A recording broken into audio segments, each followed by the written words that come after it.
Good evening, ladies and gentlemen. It is Sunday, which means it's Wise Guys Night.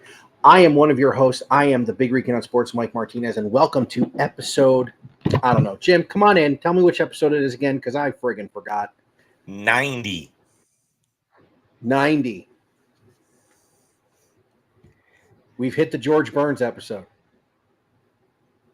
That would be closer to 95, but we'll It'll get play. there. It'll play. And as per usual, James and I come to you on Sunday night now, which I think is a better time slot for us. Because one, we're not going to go as long, although last week was a special circumstance. Yeah. I think we can all agree to that. And definitely tonight we're not going to go nearly as long. And we're not as nearly as content heavy. And let's also be honest, we're not going to talk about the elephant in the room, but it's been a rough week. It has been a rough week. And the elephant in the room notwithstanding, it just sounded like this week just fucking went forever, dude. Just the anxiety, the sleeplessness, the fear, the uneasiness, thank God what we have tonight kind of was our distraction. And then I even actually put it out on Threads earlier. I needed this. I mean, thank God tomorrow is the holiday, even though I'm working this. The Sabres are playing at 12:30 tomorrow. I mean, and all those emotions because the Browns didn't play this week and we didn't have a punching bag. I mean, we've got a punching bag. It's just not in the sports world. That's very true. But we did have some very good things happen this week, James. In Cleveland sports, yes, we did. Yes, we did. And there's a reason why I have on this shirt, you bastard. You should have worn it. And this hat. So, Jim, what do you say we get to the hat trick and let's dive into it? Well, let's dive into the hat trick. But were we keeping what we put up first in the pregame for third? I'll let you go. Let's start with yesterday. And okay. Let's start with yesterday, what is normally for Saturdays this time of year. And let's do the big one last. Okay. Let's go. It's the three biggest topics in the world of sports from the last week. Get ready for the Wise Guys hat trick.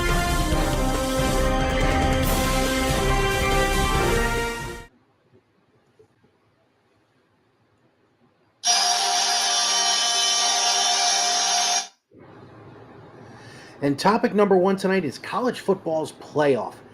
And the forecast is going to be coming Tuesday night, obviously, with the second rankings. Big upsets this week. Let's start at the end of that. And Georgia and Miami both losing. Georgia again. This time, was that at home to Ole Miss? Or was I want to say it was actually in Ole Miss. Okay, so Lane Kiffin gets a massive win against Georgia, which, by the way, that's the first time since 2020 Georgia's lost to a team not named Alabama. Look, that's 2 losses in the SEC now for that team. I don't know how they get into the SEC championship game now. Now that there's no divisions, yeah, because as it stands right now, Michael, can you name the team who is in first place in the SEC right now? Be Texas, wouldn't it? Be Texas. Incorrect. Is it Vandy? Tennessee. Really? Tennessee is 5-1. Texas A&M is 5-1. Texas is 4-1. So technically, Tennessee has the nod. They have one less game. Okay. Did you see the AP rankings out today? Yes, I did. And as a matter of fact, I'm going to actually go over those here right now. Your number one team, unanimous in the AP top 25, is Oregon, all 62 first place votes. Coming in at second, Ohio State. Texas is third. Penn State 4. Indiana 5. Tennessee 6. BYU 7. Notre Dame 8. Alabama 9. Ole Miss 10. Georgia 11. Miami 12. Boise State 13. SMU 14. Texas A&M 15, and I actually go down to 15 because of all the moving and shaking we're going to have here, over the course of the last 3 weeks. Absolutely. I think the other thing that needs to be brought up with that is number 25 Army won again, continuing their undefeated streak. Did you see the drive they had yesterday? It was 12 plays, 93 yards, and 21 plays, 94 yards, 13 and a half minutes taken off the clock. Yeah, if you have to play against Army, you're going to be in for a long, long day of your defensive line getting dominated.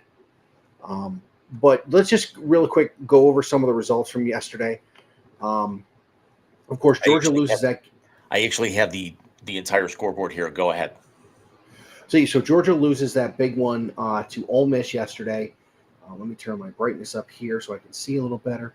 Ohio State, of course, holds serve and covers. And by the way, Gus Johnson sounded so uninspired. He's tired of calling blowouts. He wants a good game. They beat Purdue 45-0. Georgia Tech is the big Kingslayer, beating Miami 28-23. Florida, which is back-to-back years that Georgia Tech Miami game has had a really off the rails ending. Remember last year with the Hail Mary on the final play? Yep. Who did Miami not kneel against and lose? That was Georgia Tech. That was Georgia Tech. Okay. So you had those two.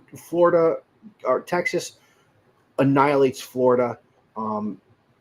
We learned about Indiana yesterday. What I think you and I were talking about last week, we were going to learn about Indiana, is that when you threw a competent defense at them, they were not going to be the most explosive team in the country anymore, as they only win 20-15 against a very good Michigan defense and an incompetent Michigan offense. As we keep going down, Iowa State takes one on the chin, losing to unranked Kansas. Clemson easily over Virginia Tech. Colorado. Dude, are we really going to have to deal with this if they got a legitimate shot to win the Big 12 now? Yeah, and punt. Yeah, exactly. A 2-score win in Lubbock at Texas Tech. Oregon makes a mockery of Maryland. Tennessee wins big over Mississippi State. Notre Dame, I don't think you can call it a gut punch anymore when it comes to Florida State, James. I think now we're talking about, the fist somewhere else. You had to figure something like that was coming because now Mike Norvell ends up firing both of his coordinators. And his wide receivers coach. Yes. Which I'm surprised Mike Norvell still has a job. Let him finish 1-11, and he won't. That's very true. In what we thought was going to be the game of the day, Alabama made a mockery of LSU again, 42-13 in Death Valley. Penn State, I skipped one. Mizzou beats Oklahoma. Good on Mizzou, 30-23. Penn State whoops Washington, 35-6. Boise, in what you and I thought was going to be a close game, Boise wins by a touchdown against Nevada at Boise. Number 18, Pitt loses to UVA. And then, of course, Washington State. Well, I'm sorry?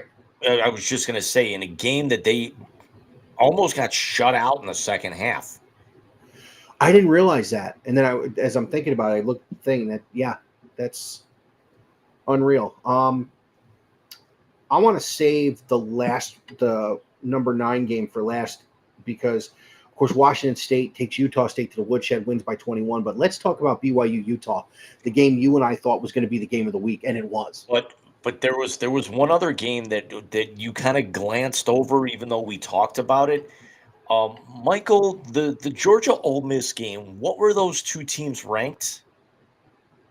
16-3. Oh yes. What?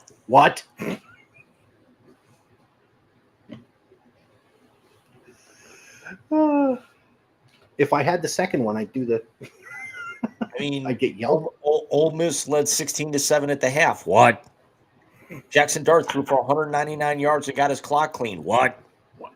He also laid the biggest rushing with 50 yards. What? What was it? Carson Beck became the first Georgia quarterback to throw 12 interceptions in 6 games since his offensive coordinator, Mike Bobo. What? Yeah, I got to deal with that tomorrow. Kaylin, the new girl, she's a big Georgia fan. I'm gonna have to deal with that tomorrow. Oh, hell yeah.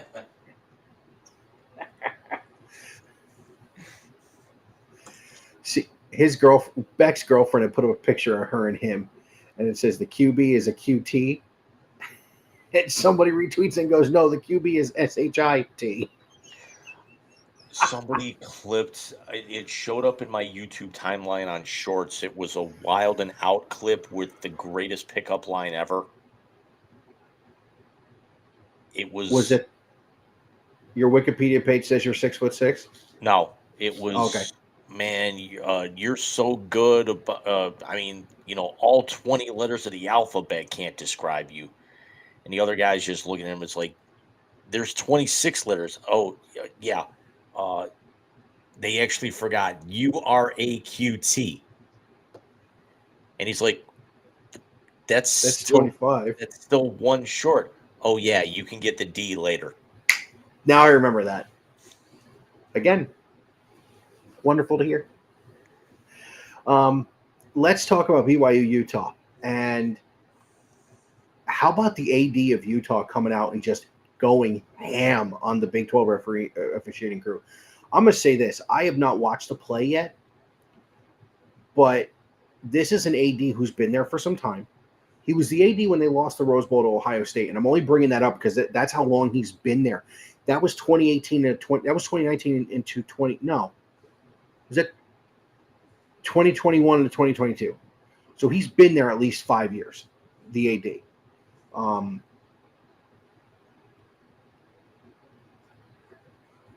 His team lost a heartbreaker in that game, and he didn't say a word. His team has lost heartbreakers before. He never said a word. So it makes me think that there is something to this. For him to take a shot at the officiating group and then get hit with a $40,000 fine. I mean, he had to have felt something. And I haven't seen the play, but I'm guessing it's one of those. BYU got a home. Was it at Utah or was it at BYU? It was At Utah. Yeah. Listen, we've all seen home calls here and there. But there had to have been something to it, in my opinion, for this guy to just go off like that. I hadn't seen the play completely either. My father and I had a nice conversation about it this morning. He said he was watching it. I think he said he watched like 12 hours of football yesterday. I didn't turn the TV on at all, except for like some Hallmark movies, just because I was like so burnt out from the Cavs the night before. Yeah, you were pretty amped up Friday night. And we'll get into that in a later segment. So the Duck State number one, if I had to guess, the top 25 CFP rankings are going to change in two places. One, I think Georgia's going to fall out of the top 10 without breaking a sweat, because now you've played, in reality, two good teams or three good teams. You've lost two of the games. Yes, they beat Texas, but they lost to Bama and they lost to Ole Miss. And look, with the way they're playing, that game on November 30th against Georgia Tech is not going to be an easy game for them. Especially now with Georgia Tech sitting at 5-5. Exactly. So your updated, we ran down the rankings. So as it stands right now, here's what your playoff field looks like. The four byes will be Oregon out of the Big Ten as the number one. Texas out of the SEC will be the 2. I thought you said it was somebody else. They said Tennessee had the lead because they had played one more game. Well, if they're going by rankings exclusively, and I apologize, let me come back to that because I miscounted here with this. Stand by. And just to be clear, when we're going through this, yes, we're going by the rankings when Jim makes this, but remember, the seeding is not done by ranking. The 4 Power 4 conference champions get an automatic bid into the second round. So you can be like Ohio State right now is the number 2 team in the CFP as well as the AP right now. But Ohio State is the 5 seed because Oregon is the Big Ten champion at the moment. I think with what we're going towards after next week at Northwestern. Oh, you see where the next week's game is? It's Northwestern. It's at Wrigley Field next week. Yep. So next week at Northwestern, then Ohio State goes home to Indiana and then home to Team Up North in the game. By the way, that's the first time Ohio State's ended the season with 2 games in a row at home, and I think 2014. Is there a part of me that feels that they moved Indiana up so high because this way, when when Ohio State beats them, it bolsters their resume as another top 5 opponent, even though there's a bye week for them next week? Well, remember too, that's the AP ranking. The matchup. But last week I gave the AP rankings and I slotted these accordingly, and I was right on the money for everything. You were. And I will say this. I think they moved up to 5 because they passed the first legitimate test they've had. Michigan's defense, whereas the offense has been basically fucking inept, their defense has played well. It's a top 30 defense. And they hadn't played against a top 30 defense. And let me tell you something. They struggled at times. And if Michigan would have had a competent offense, they would have lost that game, Jim. It was 17-15, and Michigan had 3 sacks in a row on successive plays against a quarterback who really hasn't been sacked all year. So I've corrected this now.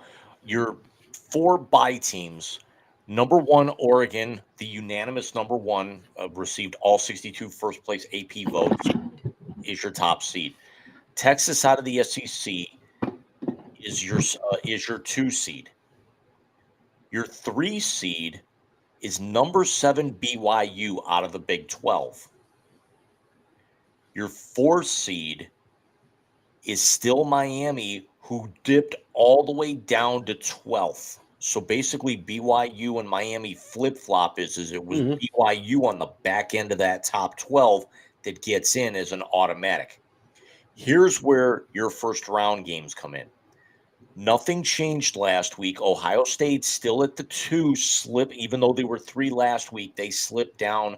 They go up to 2, but they stay at 5, and they will meet Boise as the group of 5 team, even though Boise is 13th right now, and this is all going to come to play here in a minute. The 7 seed is Penn State, who is currently ranked 4th. Penn State will match up in this model as the against Ole Miss, who got themselves to 10. Wait, Penn State's the 5, the 6, or the 7? Penn State would be the 6. Okay. Indiana, even though that they're 5th, is now a 3rd team in the top 5. Unfortunately, gets slotted to 8th. 7th. They would 7. The 10 seed, number 9 Alabama. So Alabama has to go to Bloomington in this model. That's the game we're waiting for. And the 4th and final, number 6 Tennessee as the 7 would host number 8 and currently 8th ranked Notre Dame. In this model, Georgia drops out entirely. So you're telling me Boise's got to go to Columbus. Ole Miss has got to go to Happy Valley, and Bama's got to go to Bloomington in December. For the love of Christ, please. Because all I hear from people down here is, oh, Georgia would be fine. I said, none of your boys know what friggin' snow looks like. This is what we wanted. Ohio State would still hold serve, and I still think Ole Miss and Alabama would still win those games. I don't have enough confidence. I don't think so. That I think I will take Jackson Dart over James Franklin's brain any day. I will take Alabama, as talented as they are, over an overachieving Indiana every day of the week, and not twice but 3 times on Sunday. I will say this. I will say this. I honestly believe, in my heart of hearts, neither of those Southern teams are going to win a game above Mason-Dixon in December. That's not indoors. They're not. I still think You are there's talking. too much talent. It's not about talent, Jim. It's about being able to handle the elements.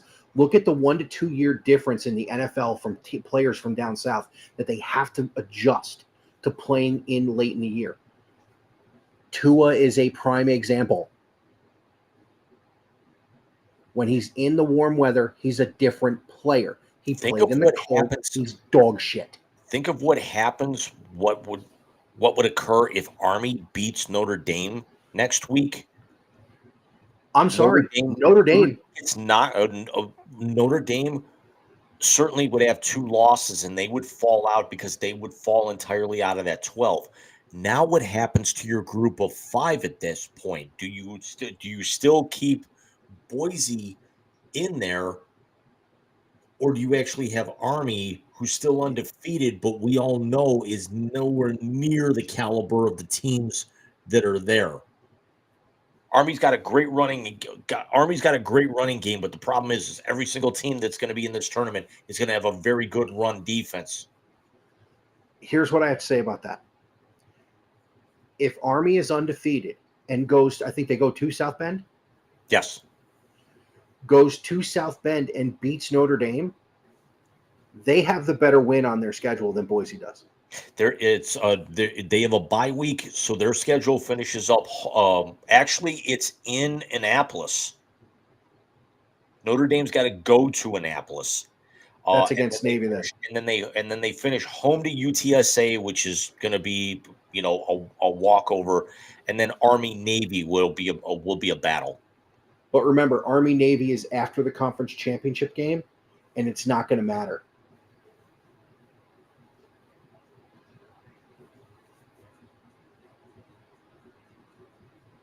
Sorry, I got a huge itch right behind my knee. No, Army Notre Dame's in South Bend. I'm on Army's page right now, and it actually says versus Notre Dame. Notre Dame has to go to Arlington. It has to go to Annapolis. Annapolis is Navy. If anything, to be going to West Point. West Point. But no, ESPN has it in South Bend. I want to check that. It's neutral. That's why they're at Yankee Stadium. Oh fuck. That's why it was thrown off. Okay, let me say this. That's not a neutral site. Tear that field up, please.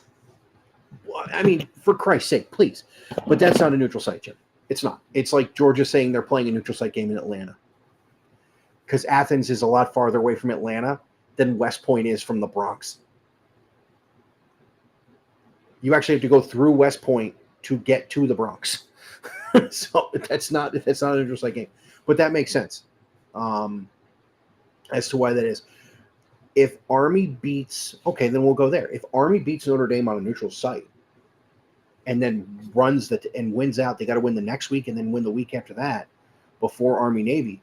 You're going to see Army as that 12th. You're going to see Army in Columbus if everything else breaks the way it is right now.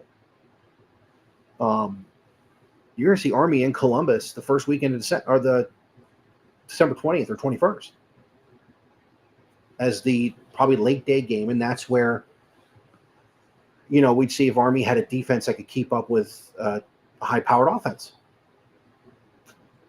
Excuse me, but I honestly think that one of the two Southern teams that has to go to a Big Ten school for a game in December is going to lose. And it's mostly for this. You're talking about two teams that have never played in an element that's not rain. They've never played in the cold. And one thing that Penn State can do, and both of these teams coming from up down here have shown it, they are susceptible to a decent run game. So let's see what happens. But we've got a long way to go yet. We've got a few weeks yet.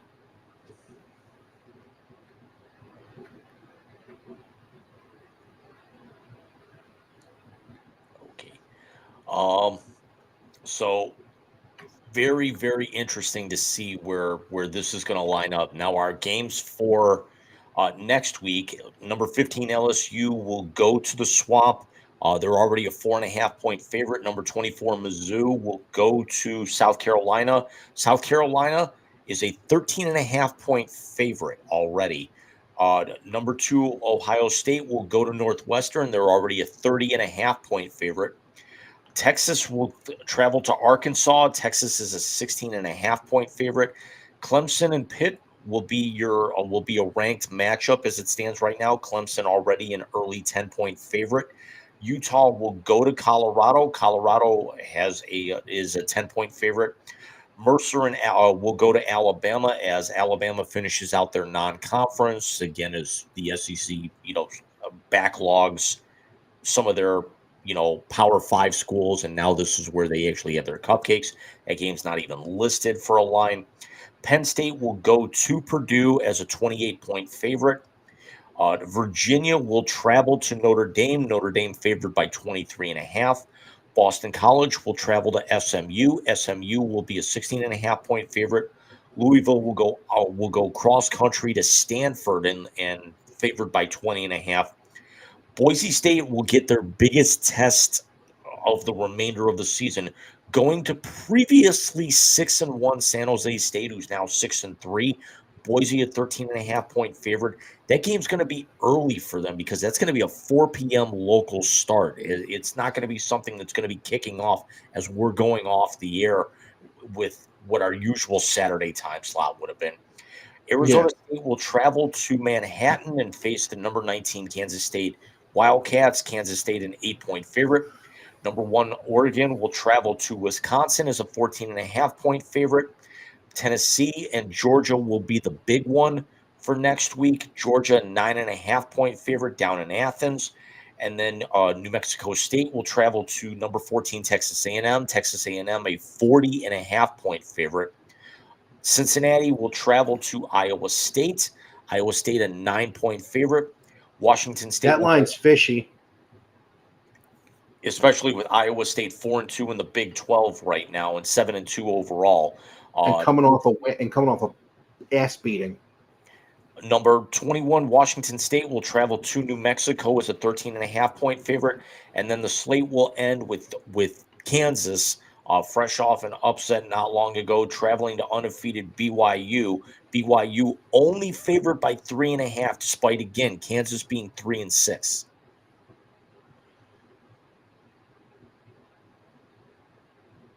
Here's the question with next week's slate. I think we know where the question marks come in. One, Pitt and Clemson is basically for who's going to play Miami in the conference championship game. Correct. I don't like Colorado being a 10-point favorite. I don't think that's a 10-point game. Utah is very, very good. How is LSU only a 4.5-point favorite in the Swamp? Because Florida right now, Billy Napier is dead man walking. They've given him the vote of confidence through the end of the season, but I wouldn't be the least bit surprised he gets his walking papers a few days later. Same. So a couple interesting games next week. I think 2 weeks will be the big one. In 2 weeks, it's not only Indiana, Ohio State, but it's also Army, Notre Dame in the same weekend. And then you have rivalry weekend and conference championships. I think we're heading towards a rematch in almost every conference as far as conference championships go. So let's see where we end up. So, Jim, what do you say we get to number 2? Because I think number 3 is going to take us a little while. Yep.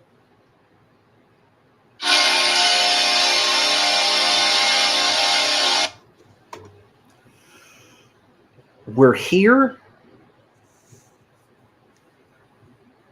It finally came around, and some teams have already played 2, if not 3 games. I know my Cleveland State Vikings have already played 3, but college basketball officially tipped off since the last time we came to you, and we got quite a few stories that came out of the opening week. We do. To be a little self-serving, Buckeyes go down and beat Texas in their first game and as an unranked team, beating a ranked team. Gotta love that.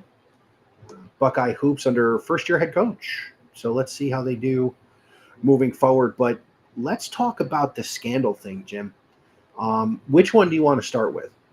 Let's start down in the swamp right now, where current Gator head coach Todd Golden just had an investigation launched about a possible Title IX violation. That's cute. What the hell did they do? According to the complaint, it showed that the university, and I'm quoting Jeff Borzello from ESPN, was investigating Golden for allegations of sexual harassment, sexual exploitation, stalking, and cyber stalking from multiple women, which was filed back on September 27th against current and former Florida students. Jesus. Wait, so the coach was the one stalking?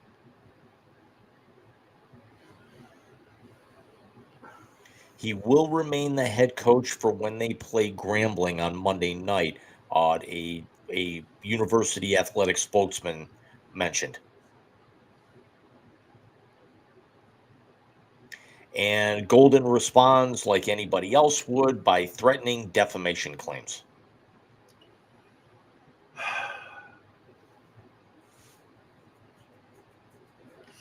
Here's the overwhelming question on this, James.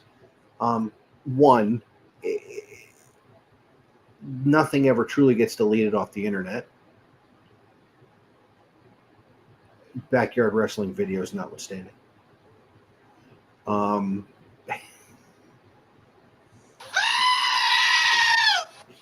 got different earbuds in. I don't care. It's not as loud. I don't care.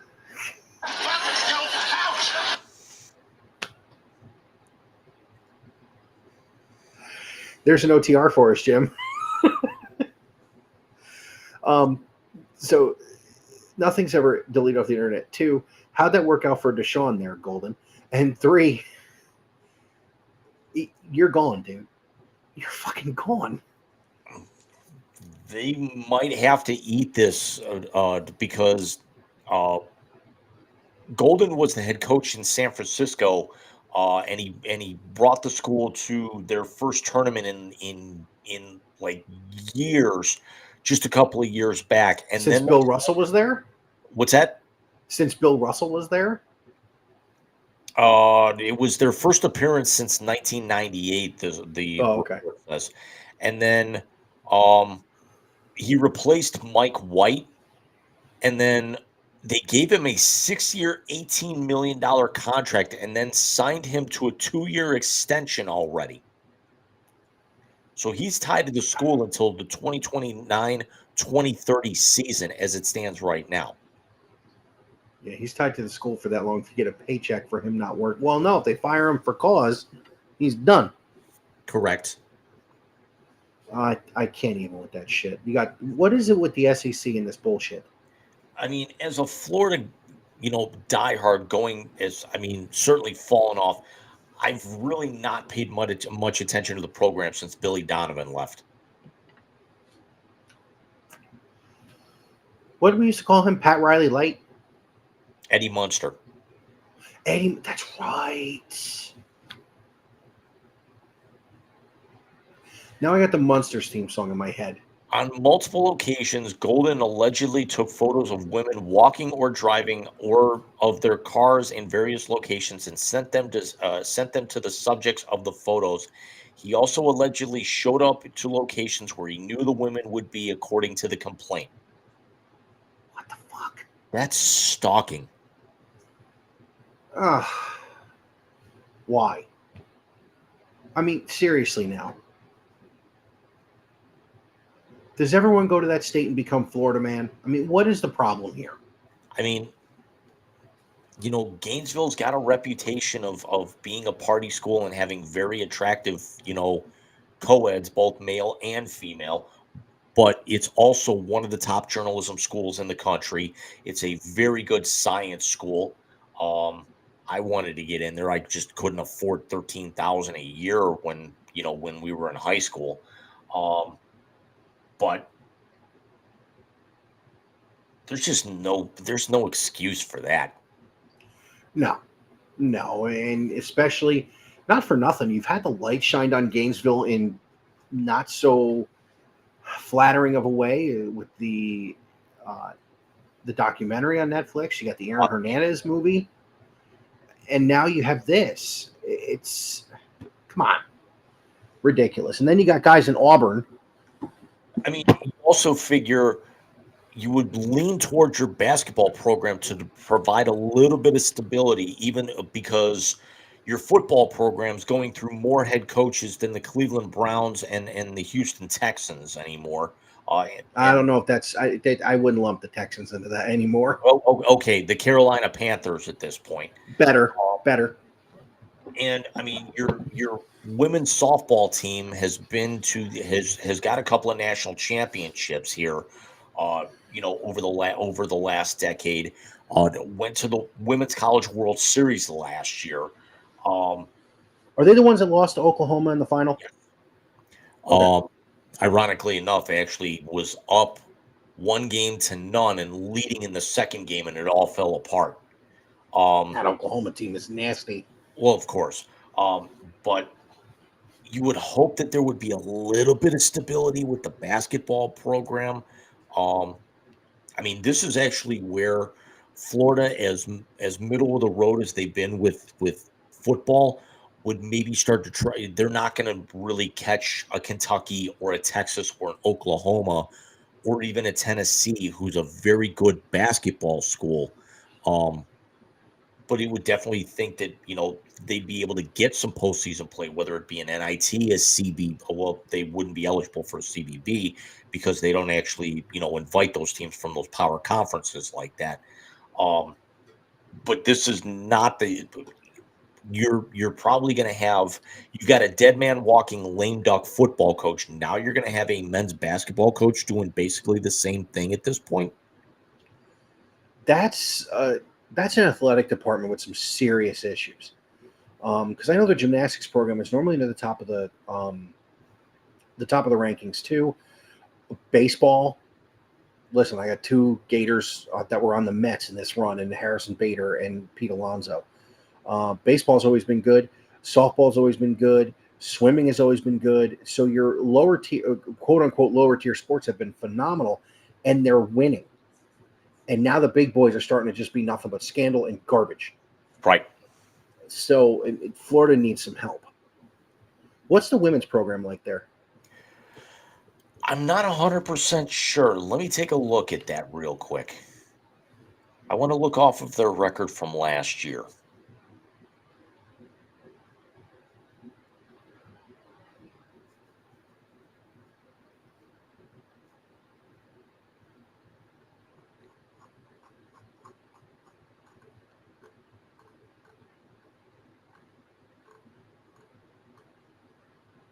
So far this year, the Lady Gators are 2-0 with out-of-conference wins, and I want to see what last year looked. No, that's not what I wanted. It's supposed to show me last year's schedule, not this year's.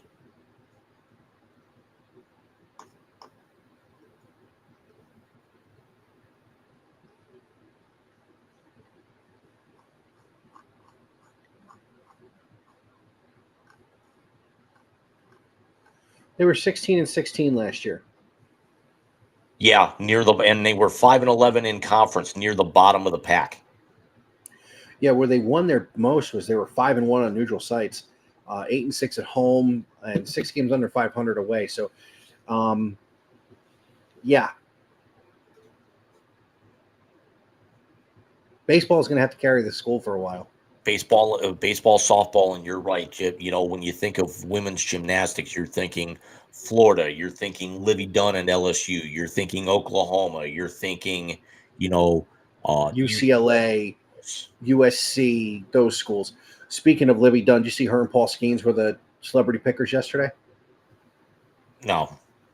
And, oh, by the way, Game day broke my heart yesterday. They did a tribute to Herbstreit's dog yesterday.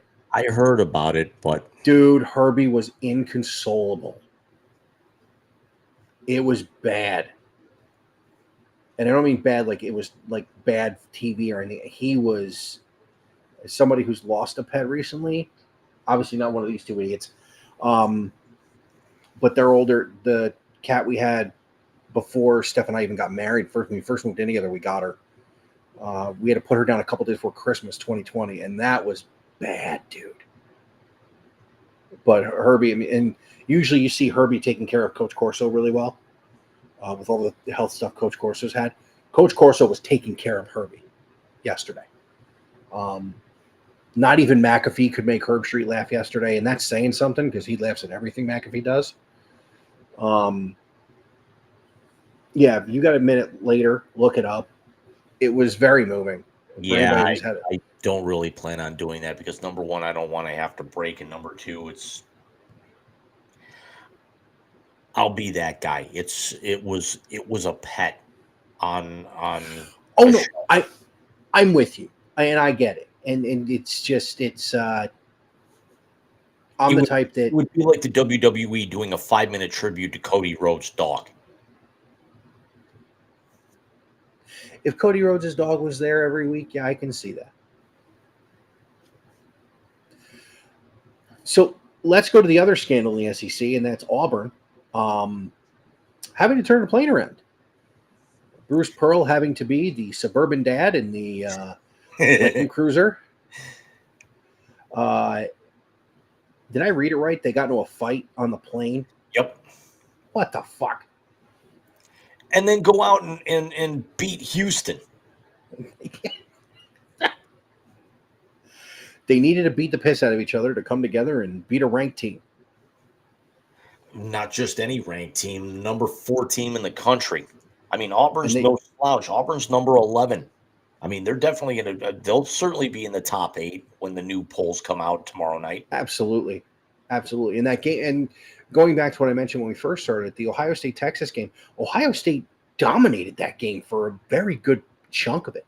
Again, I have to watch I forgot they were playing already, so I got to get into the replays. Usually in the mornings, if I'm up before everybody, I'll watch the replays of I'll watch the replay of the Cavs game or what have you. And I got to start watching the replays of the Ohio State basketball games because they look good this year. Like legitimately look like a team that can make noise in the Big Ten. They're not one of the top 5 teams in the Big Ten, but they'll make some noise. But let's talk about the history. I want to see what he did today, what he followed up that performance with. Who I predicted was going to go top 10 in the NBA draft last year, decided to come back for his senior season, and that would be 7'1" Creighton center Ryan Kalkbrenner, who had 24 points on 9 of 10 shooting and 5 of 5 from the line in a 96-2 win over Fairleigh Dickinson. Yes, that Fairleigh Dickinson. But Ryan Kalkbrenner in the Jays opening game of the year goes for 49 points in a win over UT Rio Grande. Now, granted, it was a game that Creighton should have won going away, only winning by 13. Not the best look for the number 15 ranked Jays, but Kalkbrenner goes 20 of 22 from the floor, 2 of 2 from deep, 7 of 8 from beyond from the stripe, 11 rebounds, and 49 points in 36 minutes. It was the 5th most points by a player to start the season in Big East history. When you told me about that the other day, you said, see what Kalkbrenner did, I was like, no. And you told me, I was, wow. I mean, we all know my basketball right now is that I'm paying close attention to because I'm going to put the hat back on in a minute. Too tight in the sides. But he's going to win Player of the Year going away, isn't he? Let's actually see, because the Big East has really gotten themselves back to back to a lot of prominence here in college basketball.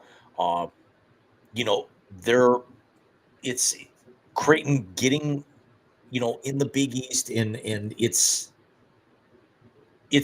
we all know that it is a basketball school.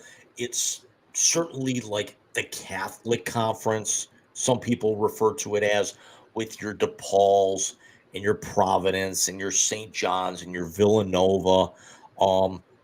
But it's going to be very hard for Creighton to unseat UConn, I would think, and maybe even Marquette. But you never know with if Kalkbrenner keeps playing the way that he has, because they don't open conference play for another almost 2 weeks here. Um, their first big test is going to be the Big East SEC Challenge, where they will play number 13 Texas A&M on the 27th, and then they will host number 1 Kansas on December 4th before going to Alabama, currently ranked number 2 Alabama, on December 14th. So the course of the next month for Creighton is going to be extremely interesting, and they're going to have to lean on Kalkbrenner even a lot more than they already have. Well, if they can go down to Alabama and win, or even have a really good showing, because remember, college basketball, it's not like college football. You can lose a game here or there and still have a high seed in the tournament. If they can go down to Alabama and have a really good showing, whether it's win that game or just not get killed, you get UConn twice. You get Marquette twice. You get all your conference opponents twice. Anything can happen. If I'm not mistaken, did Creighton split with UConn last year? Yes. Okay. Excuse me. And then I think they lost to them in the Big East tournament. Correct. Okay. See the things I remember. Your AP Top 25, even though the new rankings have not come out just yet. Kansas, 31st place votes, number 2 and Kansas actually had themselves a little bit of a dogfight against number 9 North Carolina, blew a 20-point lead and then held them off 92-89 back on Friday night.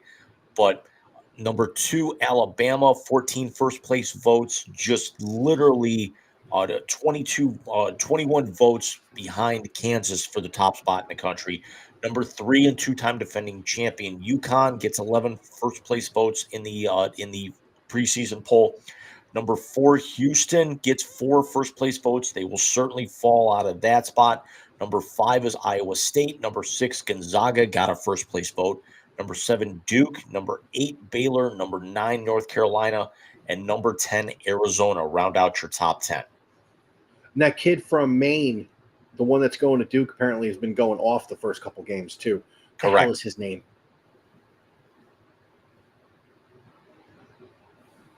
What is his name? Cooper Flagg. That's him. He had a double-double in Duke's blowout win in their against Army the other night.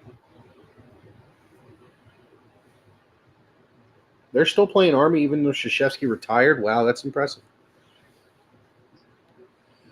So we will obviously have a lot more March Madness, or college, we call it March Madness.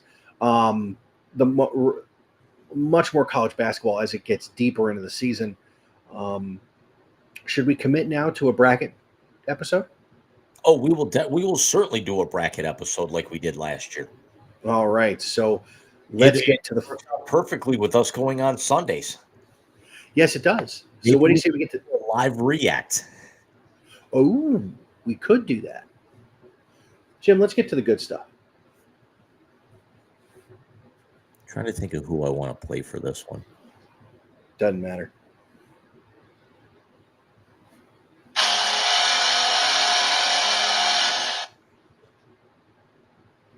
$11.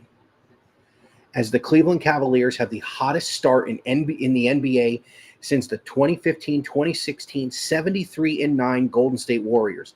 May we have a different end of the season than they do. But look, Jim and I, Friday night, let me set the stage for you. Okay. as been very well documented, the show goes on after Bobby goes to sleep. I put Bobby to sleep Friday night. Unfortunately, I fell asleep with Bobby Friday night. I wake up to put him upstairs in his room, and I hear my phone buzzing, and I look at it, and it's Jim. And I write to him, hey, fell asleep with the kid. I'll call you when I go DoorDash, which I didn't end up doing. He writes to me, they're up 40. And I'm like, wait, what? We expected the Golden State game to be a dogfight. Ass beating. And then last night, first of all, so the text conversation begins. I have it here. Oh, here we go.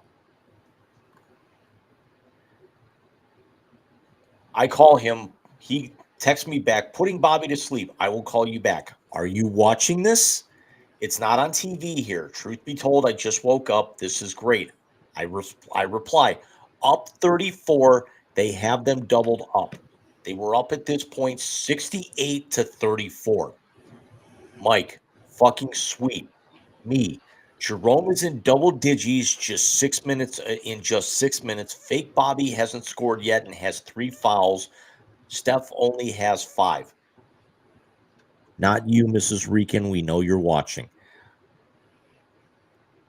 They're playing Mike. They're playing good D2. Me, DG just found JA down low. There was no one within 15 feet, and he literally walked for dunk. Literally, he walked one step and dunked it. They're going to get to 80. It's up to 40. And then 2 minutes later, fake Bobby, Draymond Green, just picked up number 4. Dubs have 16 field goals on 13 turnovers. Cavs up 41 at the half. And then he told me that Boobie Gibson is now on the halftime report, which very cool.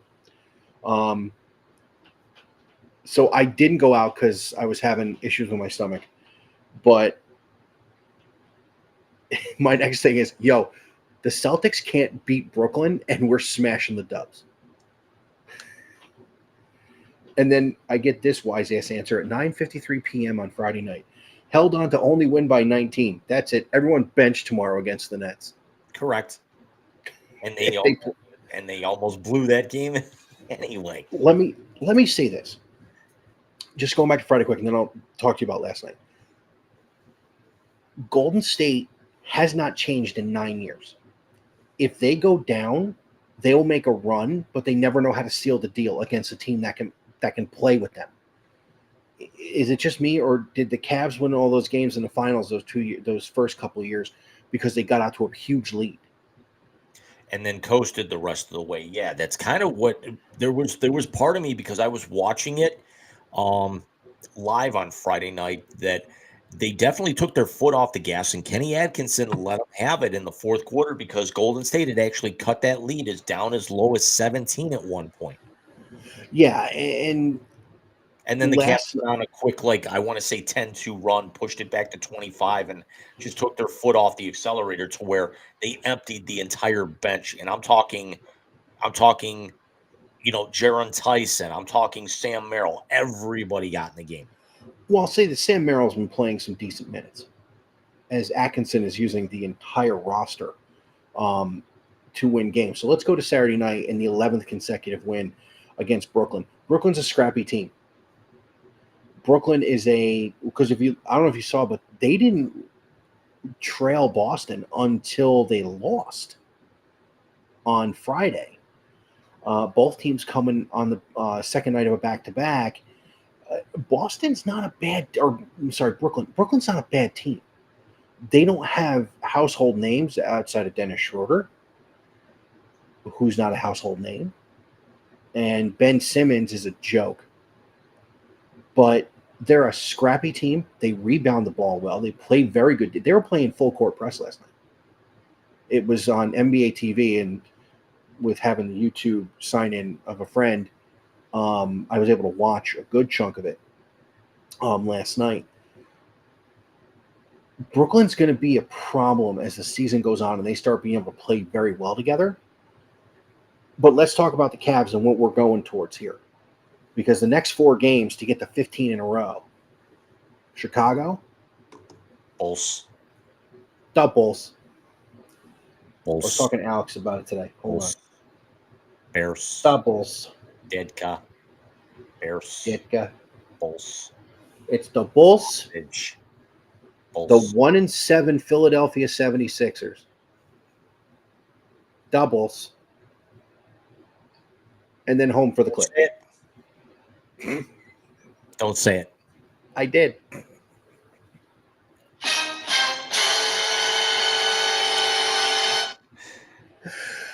Oh my God. I told you I was going to say it. I told you the other day I was going to say it. So I think and I hope they're going to get this thing to 15. Last year, they averaged more points per game than any Cavalier team in history, and they were 20th in the NBA by the time the regular season ended. They scored 130 points only 4 times all last season. They have reached that plateau 5 times in the first 11 games this year. Jesus. So let's talk about the rest of November. It's home for Chicago, or in Chicago, in Philly. Home for Chicago, home for Charlotte. The big one is the night of the 19th, and that is at Boston. And that's a nationally televised TNT game. Yep. Then it's home for the Pelicans, who they already beat. Home for the Raptors, who they already beat. Home for the Hawks, who they already beat. And then down here in Georgia on the 29th, 2:30 in the afternoon game. Yeah, that'll. I mean, Black that's Friday. I want to say Friday. it's Black Friday. I'll be home that day. And then they get 2 days rest, where then they get to come home and host the Celts to kick off December. Yeah, and I mean December's not going to be easy either, because you're home for the Celtics, home for the Wizards, home for the Nuggets, in Charlotte, in Miami, home for Milwaukee, home for Philly, home for Utah, in Denver, at the Dubs, at the Lakers. So you got the West Coast swing at the end of that end of December, the end of the 2024, and the very start of 2025 West Coast swing. You've got Denver, Golden State, the Lakers, and Mavericks, all 4 playoff teams within 6. You've got 4 games in 7 days. Well, I know what I'm doing New Year's Eve, 9 to midnight. I'm watching the Cavs, because you know that game will be on TV. Yep. But let's talk about what this team really is. And this is a team that is playing 10 guys every night, 12 guys most nights. It seems to me when they're playing against teams that can bang on the boards, you see Tristan Thompson get a few minutes here and there. Am I keeping you awake, James? Surprisingly, yes. Okay. I've been up since 6 a.m. I was playing Warframe by 7. I didn't get out of bed till 7:25. I could have gotten up earlier. I fell asleep. So I fell asleep. I made the mistake last night of falling asleep and forgetting to put a blanket on. So I woke up pretty damn cold this morning. It's bad. Not fun. So they're playing 10 to 12 deep a night.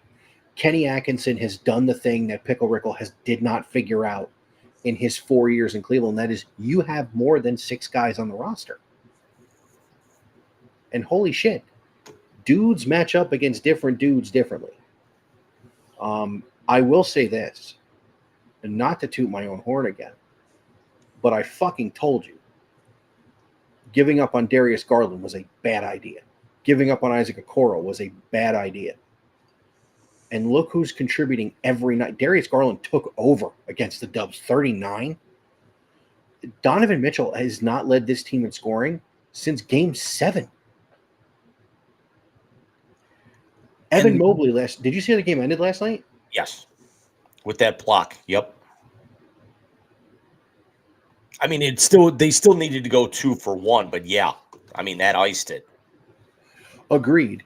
And then we were talking about last night, but that they were down 13 points in the fourth quarter and won by 5. That's actually the other aspect of this team right now. Is last year they could, in the last really 2 years, that they've gotten themselves back into top 6 contention. Because they did make the playoffs all 4 years that Bickerstaff was here, but 2 of those were the play-in, and you didn't get out of the play-in either of those years. Yeah. But they're beating the teams that they need to beat, and they're actually hanging tough with the ones that they should give them a challenge. They beat the Raptors by 30. They beat the Pistons by 12. They roll over the Wizards by 19. Their first real test, they have to come back and beat the Knicks. They stomp the Lakers that they're much better than. Without I can't even think of his name right now. One of the 2 brothers in Orlando, they win that game. No. Both Wagner brothers played. Paolo Banchero's out. Paulo, that was it. And they've actually, and me being at Game 5 last year showed you just how deep Orlando's bench is, even without Banchero, who they're going to be missing for at least the next couple of months at this point. Yeah, he's pretty banged up. The walk-off essentially against Milwaukee in a tight game. Then you come back a couple of nights later. You come back 2 nights later in another tight one. You trail against the Pelicans, for a good chunk of that third quarter and late in the second half. And then you actually come back and you win that game by 8, even though the final score doesn't reflect it. You run the Dubs off the floor in the first half, and you kind of knew that you were maybe in for a little bit of a letdown. And then you're right. They go from being up 8 to down 13 to back up by 5 in the blink of an eye in that second half. AC said something during last night's game that shocked me. So I'm watching it here, and I didn't have the volume on because he was going to sleep and whatnot. And then I missed this, and I heard it when I watched the replay this morning. He said at one point in time when the Cavs were down, now they know what they need to do and the rhythm they need to get in. And I thought that was pretty insightful. Now, Austin Carr, obviously to Cavalier fans, is a national treasure to us. But I will say this, he's also a very good analyst for, from deep in the queue or deep in the field house or whatever he's doing now, or, get that weak stuff out of here. We all love that. But when he said that, I watched every possession from there. And Jim, they didn't run set plays. They didn't. They were trying to push. And when they had to go into the half court, they were still running a very quick tempoed offense, but in the half court. Bickerstaff didn't do that. He didn't want, the one thing that Ty Lue did from the moment he got there, he wanted them to run. Kenny Atkinson is not telling them necessarily to run, but he's telling them to play quick. And that is the difference with a young core. You can do that. Is this the best hire in the offseason for anybody? Also think of the fact that you're going to get Max Strus back here in about 2 to 3 more weeks. I would almost have Strus come off the bench. You're going to have to. Well, here's the thing. He's making George Niang look good, and that's really saying something. I'm not a fan of George Niang, but he has played well in Kenny's system. You talked about Sam Merrill. I've seen Sam Merrill come off a pick and roll and just start dropping dimes.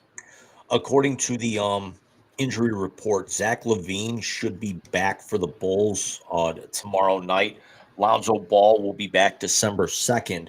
Strus is estimated to be due back December 1 along with Amani Bates. So you're going to be able to activate Strus in probably about the next 2 weeks, and you'll probably have him playing with the G League charge for maybe a week, maybe get him a little conditioning. For the first time in a long time, the Cleveland Cavaliers have a very good problem, and that is that roster's fucking deep.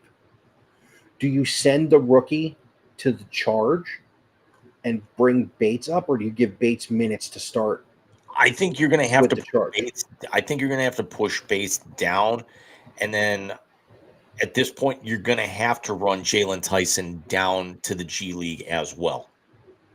Okay. But I think Imani Bates is going to be a good piece for this team moving forward. Kenny, much like to use a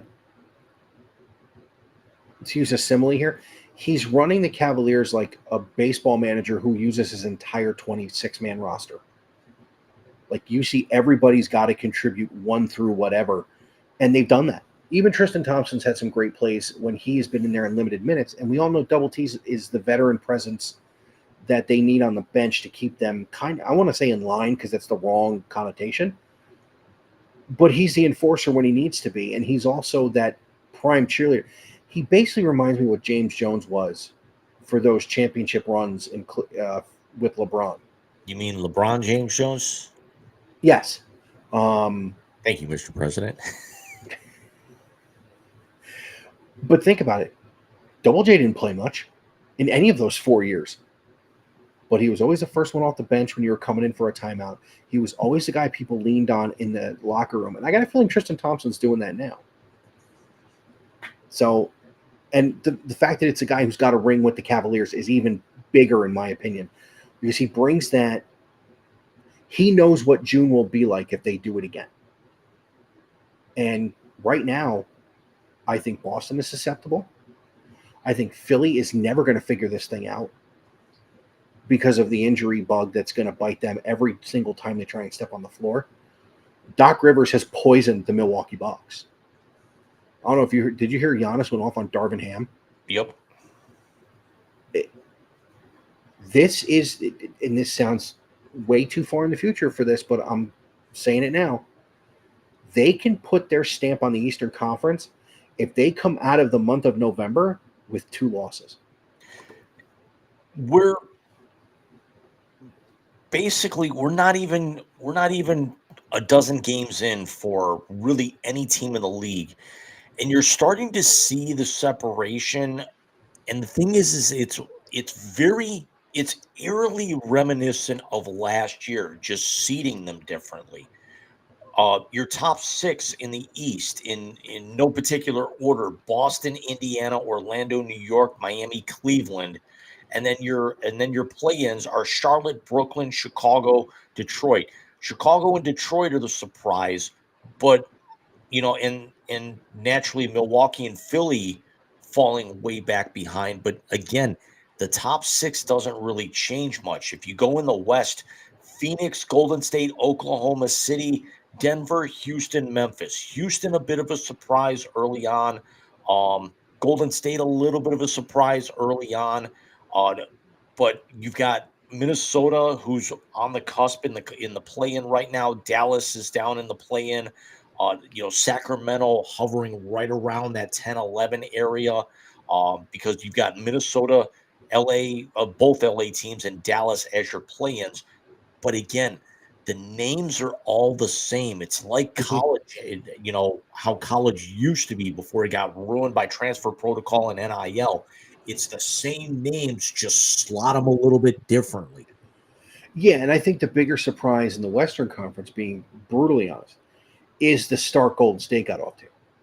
You had all the questions about what are they going to be without Klay Thompson. One thing that did come out, I think it was today, Luka's being activated. So now I think you'll see Dallas, once they get some continuity with Kyrie and Klay and Luka and the rest of that team that went to a finals last year, you'll see them start to play better. The other one I'm surprised about, honestly, is Phoenix. By the way, the Slim Reaper, Captain Backpack, he's out for a while. Yeah, I want to say at least 2 weeks. I know Chet Holmgren left. He's got a hip flexor. Yep. After he left today's game, after taking a really bad fall on the floor against the Dubs.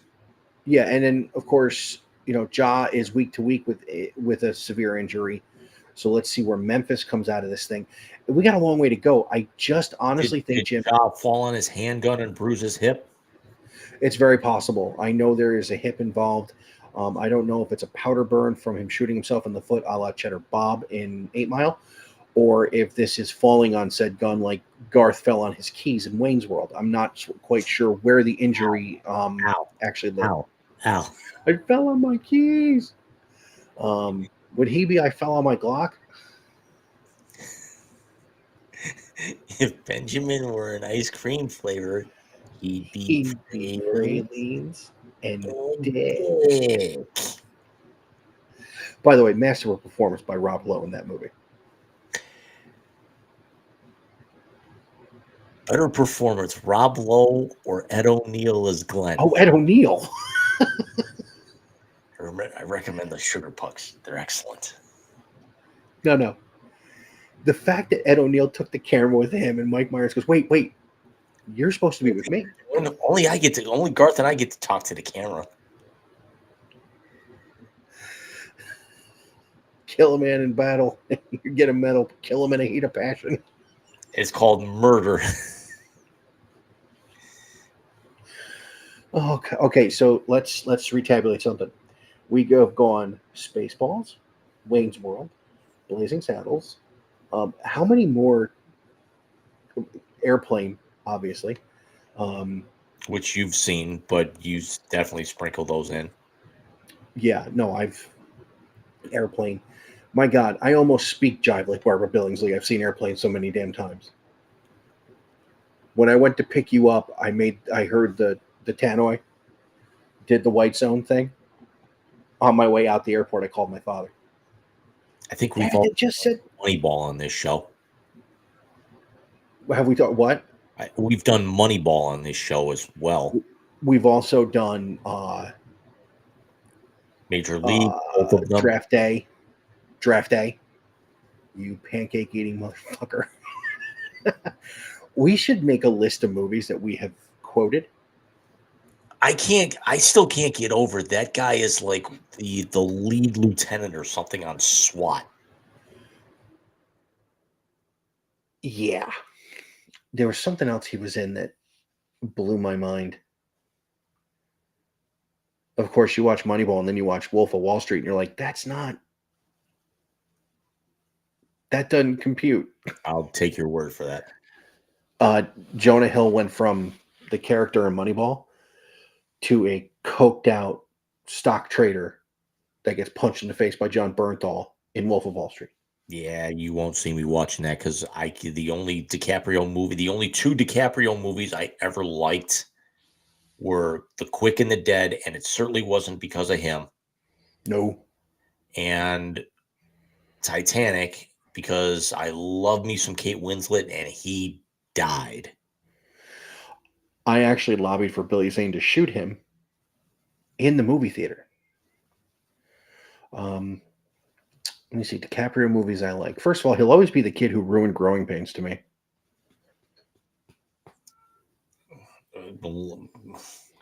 When the show was on, yeah. When we look back later, that was Kirk Cameron. Let's see. What's Eating Gilbert Grape wasn't bad, but that was Johnny Depp carried that film. Basketball Diaries was okay. Yes, Titanic was made because he died. Arguably one of my 3 or 4 favorite holiday movies has got to be The Holiday because of Kate Winslet. And ironically enough, it's one of the only Jack Black films I can stomach. Love him as a musician and an artist, hate him as an actor. Because he plays like School Rock. Outside of that movie, he plays the same character every single time. Even when he was Bowser, he was the same guy. I love that movie. Bobby loves that movie too. My niece, my cousin's daughter, I call her my niece, went for Halloween, went as the wife in and I'd never seen the movie Nightmare Before Christmas for her school party, and then went out that night as Princess Peach. Ooh. And I actually asked my cousin because I asked my cousin's wife, and their daughter is 4. I said, "Did somebody sing the? Did somebody had the audacity to sing the song after she went out?" And she didn't get back to me. So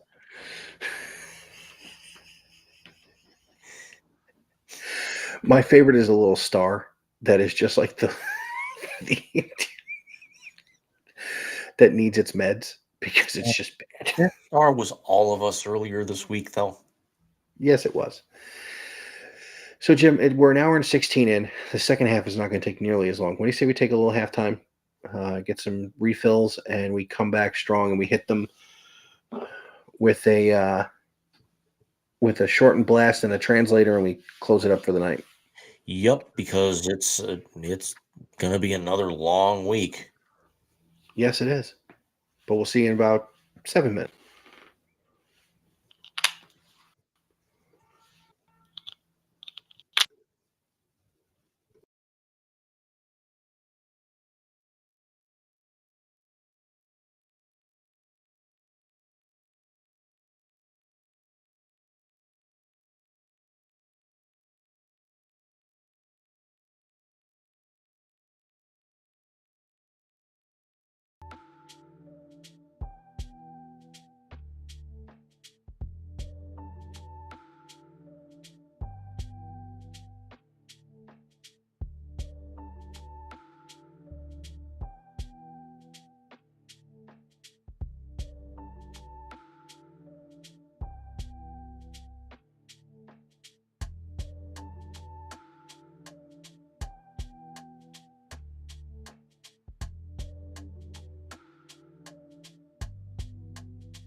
And we're back.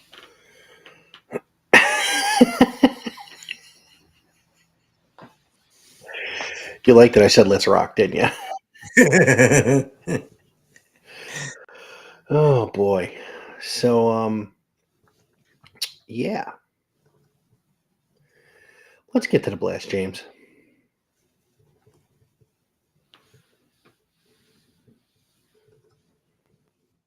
You haven't noticed, and judging by the attendance, you haven't.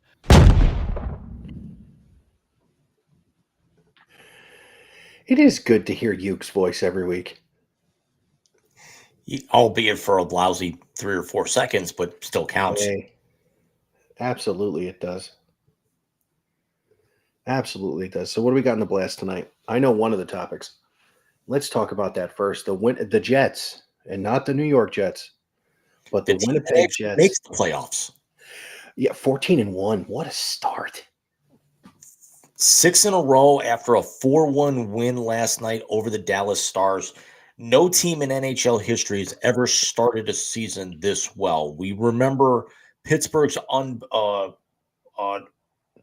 like regulation or their unbeaten streak years ago. I want to say it was like 18-0-1, but some of those games were overtime.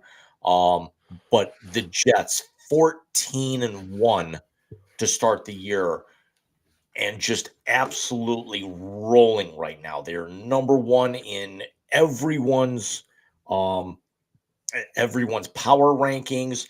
But they naturally sit number one in the NHL standings, although the Florida Panthers are 11-3-1 themselves and won 7 in a row. So, but the Jets have already put a good little 5-point cushion between them and Minnesota for first place in the division.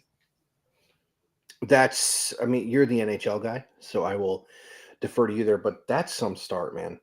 I mean, that is really some start for them. Excuse me. Steph's got a friend who's big into hockey, female, that's big into hockey, and she said that all these hockey hits are coming across her TikTok timeline because her friend sends her stuff trying to catch her up on things. I just want to go back to yesterday. Did you see the hit in the Miami Georgia Tech game? Yes. That was scary. And then Steph actually sent me a TikTok. There was a player in the Memphis game who collapsed yesterday, coming off a kickoff coverage.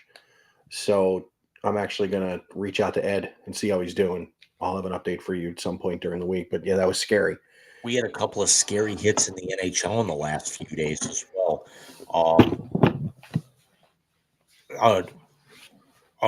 Vancouver star forward Brock Besser is going to miss time after an illegal check to the head by Tanner Jeannot. She showed me that. That was one of the ones she got sent. Yeah, it's clearly illegal. Jeannot's going to end up Besser's going to be out indefinitely. I want to say that I know Jeannot was assessed a match penalty in a major. And yes, the NHL suspended him for 3 games, which takes effect today. Real quick, just this is in general in all sports. If you do something illegal and someone gets hurt, personally, I think the suspension needs to be for the amount of time that person's out. Just me. I agree, and then maybe throw an extra 4 to 5 games on top of it, depending. Like for an instance like this, for Jeannot to knock Besser out of the game, and the fact that Besser is going to be in concussion protocol, he could miss 3 days. He could miss 2 weeks. At this point, he could miss, if not longer. No. Who was it Paul Correa who had all the concussion issues? Yes. Eric Lindros had it. Lindros had it too. Issues as well. So yeah, you need to be out as long as these guys are out. Never mind the extra games once they come back. No, just you need to sit as long as they're out at minimum. So yeah, maybe I do get that. Another scary one that kind of hit a little close to home for me as a St. Louis fan. we actually saw recently acquired Dylan Holloway nearly collapse on the bench the other night. Holloway got hit in the neck with a I deflected saw shot. that. Skated the remaining 25, 30 seconds of his shift, got back to the bench, and there was a penalty being called on the play. And as they were skating to the as Victor Hedman, the captain of the Tampa Bay Lightning, was skating towards the official, they're getting his attention as Holloway is like nearly doubled over on the bench to where they, as a precautionary measure, got the stretcher out for him. He didn't collapse, he didn't convulse or anything, but they're thinking that it hit a nerve to where um it was such a delayed reaction that's why he didn't start to feel the effects until the adrenaline and everything of his body burned off by the time he got back to the bench at the end of his Yeah, shift. I was say that was scary. I did see that. Yeah, that's not good either. I mean, the one. Anything else going on in the NHL of note? The Besser hit, the Holloway hit, those were the two major things this week, but it's got to be the Jets. Yeah, no, they're definitely the top story in the NHL right now, as they are just lighting teams up. I mean, how good are the Jets right now? And they're not blowing teams out, and this is what's scary. They've got 67 goals. That it is tops in the NHL. It's not that far off. They've only given up 31. Their plus 36 goal differential is the next closest team is Carolina, who's at plus 20. The Jets have won 6 in a row.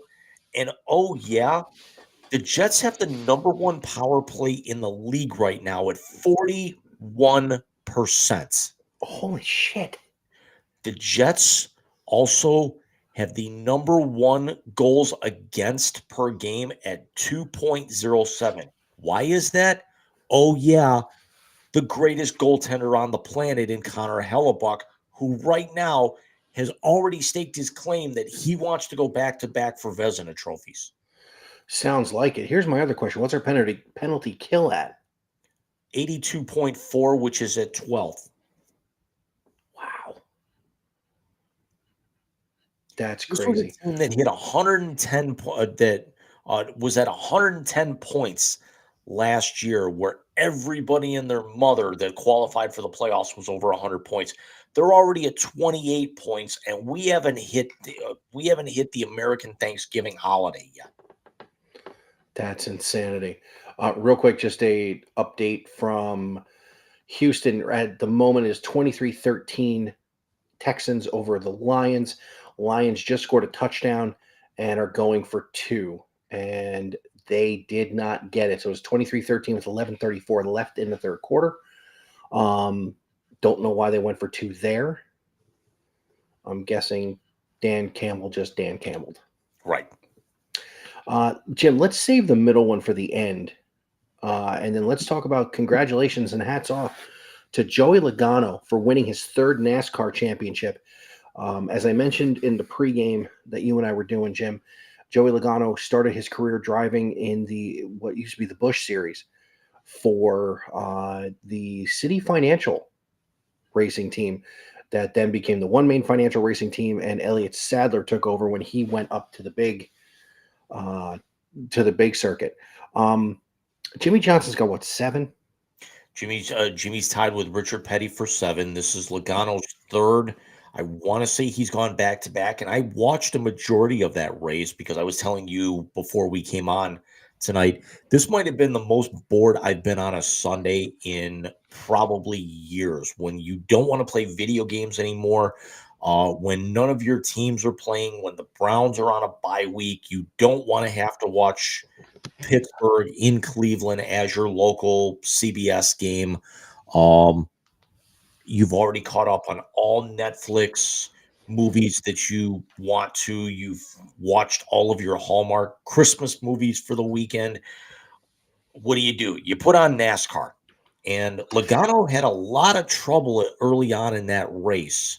Car just felt off during the first stage, and then just it was him and Ryan Blaney basically battling back and forth the entire final 10 laps of the entire race. And Logano was able to actually use some lap traffic to be able to help him out and clinch his championship. And again, hats off. Whenever you win a title, that's big stuff. Also, while I'm thinking about it, hats off and Jimmy Johnson ran today. He's not been full-time in a while. Today also marked the final race of a full-time schedule for Martin Truex Jr., who will now be the part-time schedule after 20 years and a couple of championships. Wow, I didn't realize he'd been around that long. Again, childhood just slipping right away. Yep. So, Jim, let's get into the NFL Fantastic Finishes as we're watching one that I think is going to come down to the wire too. But I want to start with a interesting stat that you and I were discussing earlier today, and that stat is this: that the Cleveland Cavaliers, to start the 2024-2025 NBA season, have more wins than the Cleveland Browns do in the entire Deshaun Watson era with Deshaun under center.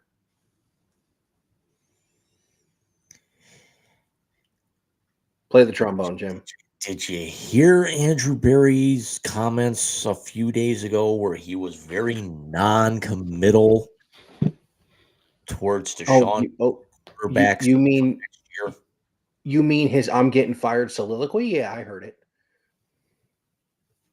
I don't know if Barry's getting fired, but he's got to know the writing's on the wall, and they cannot run that thing back. I can understand that their main concern right now is making sure he comes back healthy because let's call it karma, whatever you want. You don't want to see a guy like that have his career basically ended on an injury like that. Again, even though, again, it is that guy. And and a lot of us were happy that he got hurt. But you don't want to see this basically take his career away. Let him ride the pine for a little bit, but still be able to make a living. Yes, and now I'm going to say this. He's going to be paid generational type wealth by this franchise that he has now forced into their 9th rebuild since Jimmy Haslam bought the team. I had said to somebody on Facebook today, I had put in there that, the stat I just gave you. And I had said, somebody had said on there, oh, well, neither team is going to win a championship. To which I said, no, but the Cavs are a lot closer to winning a championship than the Browns will be for many years. This move, I said, it didn't, and the Cavs getting there didn't cost them a new rebuild and the entire possibly Hall of Fame career of another gift generational player in Cleveland. Because think about it. Jimmy Haslam bought the team. They drafted Joe Thomas. Joe Thomas didn't see but one winning season in 10 years. Miles has seen 2 in 7, including an 0-16. Yep. So Jimmy Haslam, because by the way, I'm a firm believer in the buck stops here. Little Harry Truman for you. Jimmy Haslam is the one writing the checks and making the final decision. He's on his 4th rebuild. I want to play Name the American Presidents. I could throw the stupid things I have in my head, James. Eisenhower.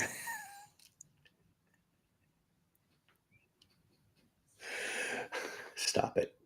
Eisenhower.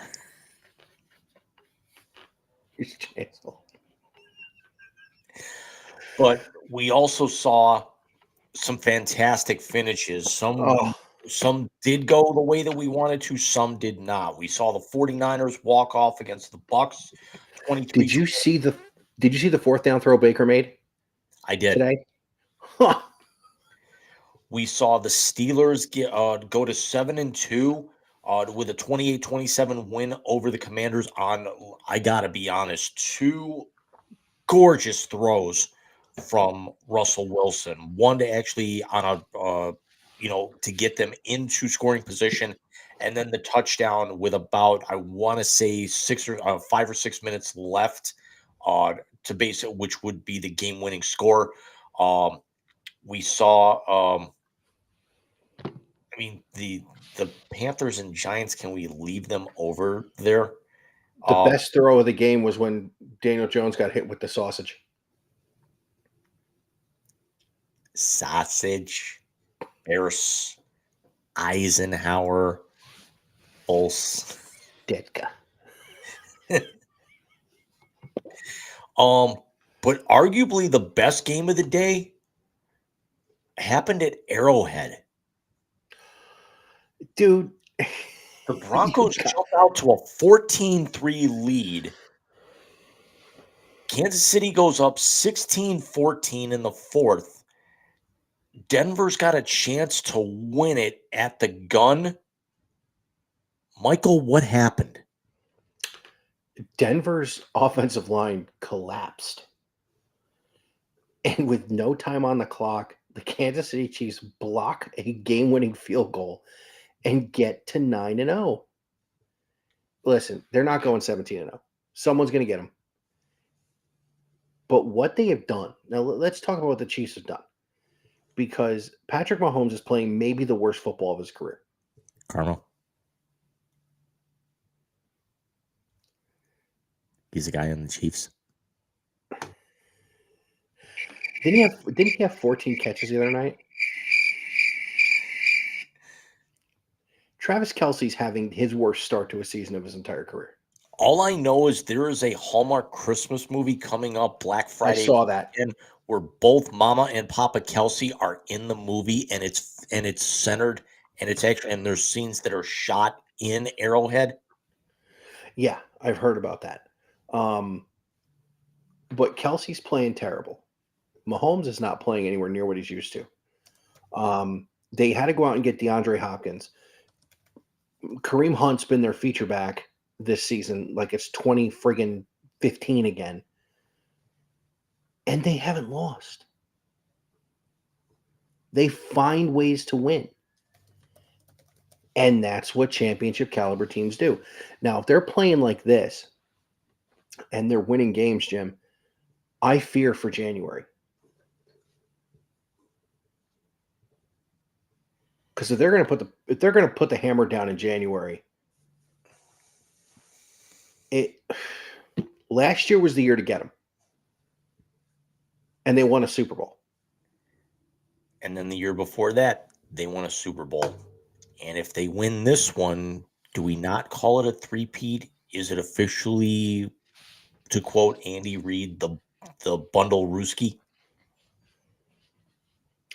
I think at that point in time, two things have to happen. One, I like bundle Rooski. I think that's a great term. And two, not only is the GOAT debate becoming a question, because that's 4 in his first 7 years as a starter.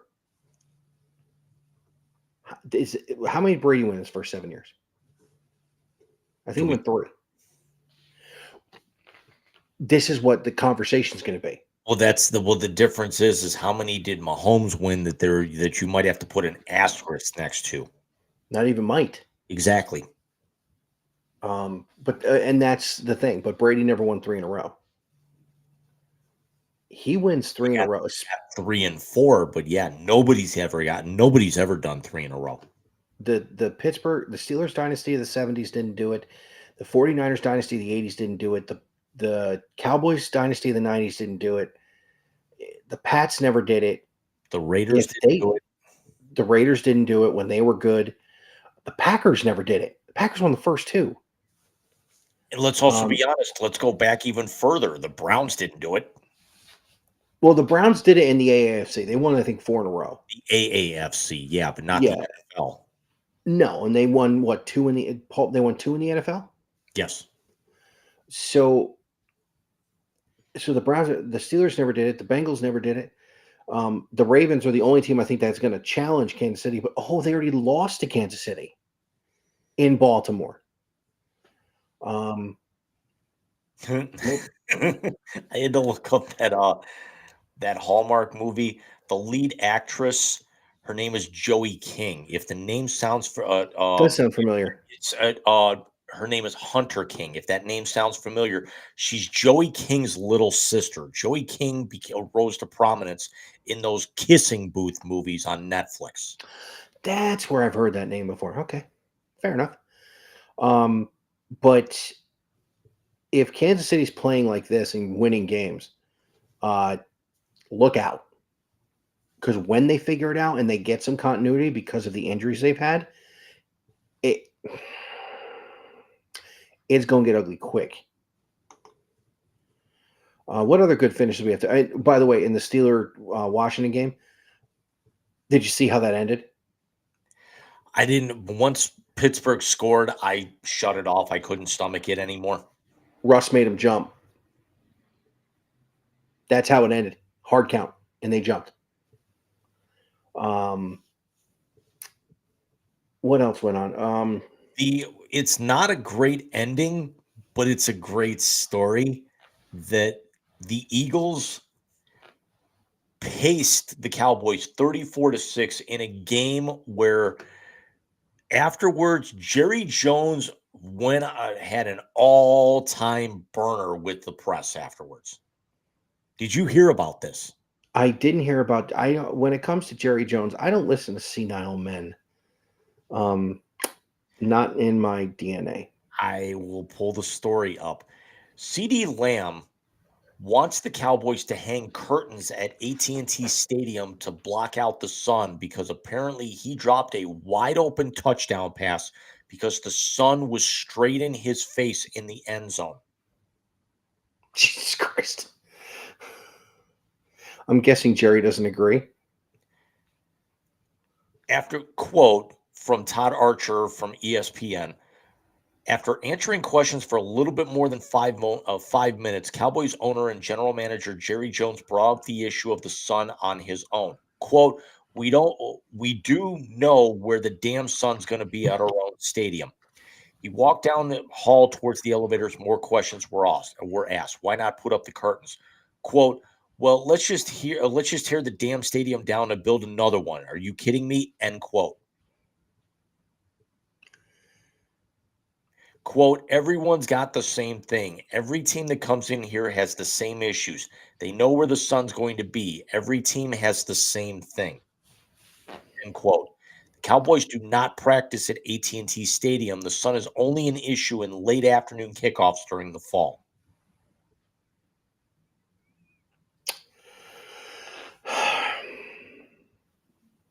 Quote, I'm not saying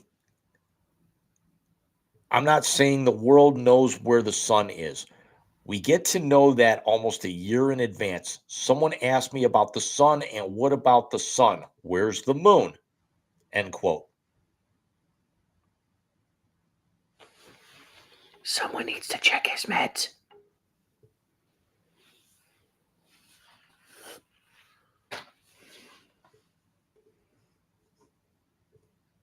I mean,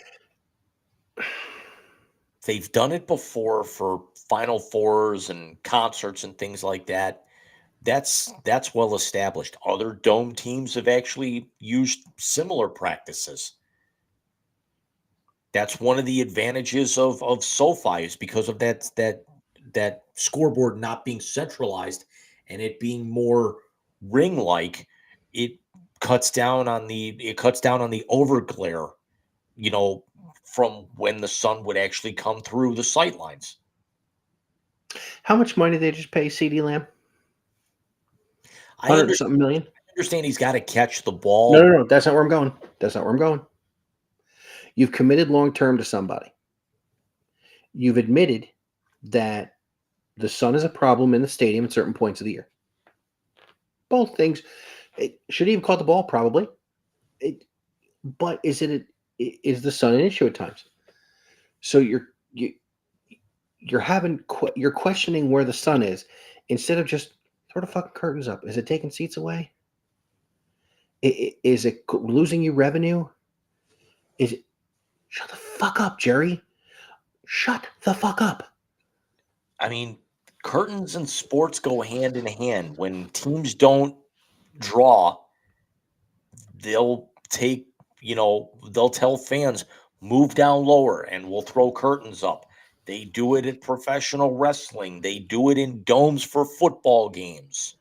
They do it in open air stadiums for baseball games. They do it whenever you get a Final Four that's in the Alamo Dome or the Georgia Dome. You're not getting 70,000 people there. You'll get 30, 35. And what do? You got curtains up. Syracuse did it for years at the Carrier Dome. Yes, they did. Basketball. The Marlins. The Marlins, and they were in the original ballpark in old Joe Robbie. There was never anybody in the upper deck, and there was always had the covers on it. Yeah. I mean, that's Whatever. That's also why, that was also kind of the last of the dying breed, is because you've got baseball teams sharing, stadiums with football teams. You don't have that issue anymore. No, not really. I'm trying to think, is there anybody who does? That's actually, I was just thinking that. I want to take a look. Baltimore, no. Boston, no. New York, no. Toronto, possibly, but Yeah, Rogers Center is where the Argonauts play. Chicago, no. Cleveland, no. Detroit, no. Kansas City, no. Minnesota, no. Didn't used to be. Houston, no. Angels, no. Oakland, not anymore. Seattle, no. Texas, no. Atlanta, no. Miami, no. Mets, no. Phillies, no. Nats, no. Cubs, no. Reds, no. Brewers, no. Pirates, no. Cardinals, no. D-backs, no. Rockies, no. Dodgers, no. Padres, no. Giants, no. So everyone basically has their own stadium with the exception of the Jays. And the Jays, we're not talking NFL, so I get what you're saying. Outside of one-offs like Yankee Stadium for the bowl game and what the Army Notre Dame, and of course Wrigley this weekend with Ohio State and Northwestern. But I will say this: the fact that he is arguing that tells me two things. One, Jerry's unhinged, and two, he's asking for people to leave the Cowboys. They have enough problems. You see, Dak's having season-ending surgery on the hamstring. Yep. Their season's over. They're out of it. They're out of it. They've signed Dak to big money. They're going to get a top 10 pick in the NFL draft. They have more holes than a block of Swiss cheese and may have a worse situation than the Browns only in two places, and that's owner and head coach. And to have a worse situation in owner, and GM, to have a worse situation in owner than the Cleveland Browns, you've got to be one fucked up franchise. There's something else I'm actually thinking that they could be in just as bad a situation as. Running back? No.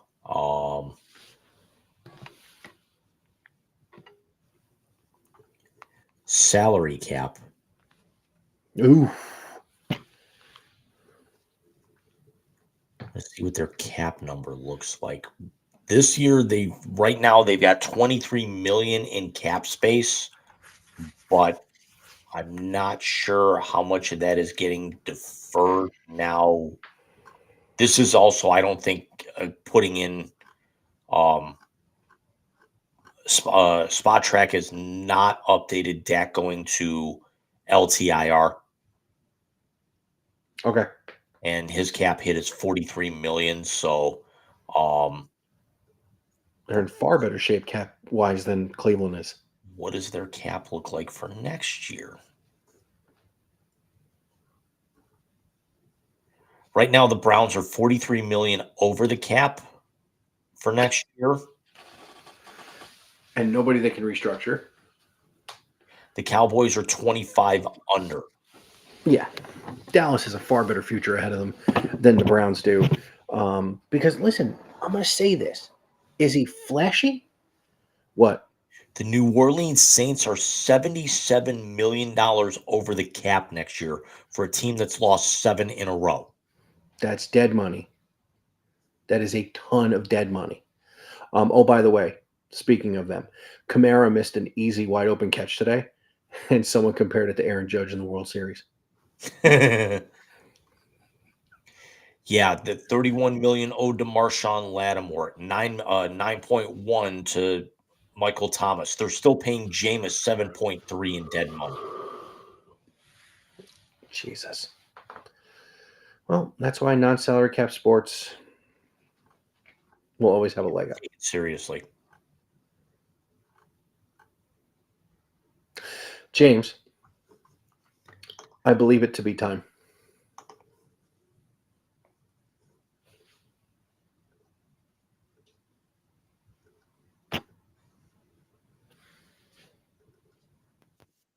Up and just push the button already? No, God! No, God, please, no! No! No! No! It's the YZ Translator on the Wise Guys Sports Show. I'm forever unclean. Yes, ladies and gentlemen, it is the YZ Translator, the final segment of the night and the favorite segment of the night, where James and I give each other names inside and outside of the sports realm, and we give you the first thing that pops into our heads. And going back through some of the classics again, we have the old favorites, the Kyrie Irving, douche canoe, douche canoe, douche canoe, the likening of Brett Favre to Boss Hogg.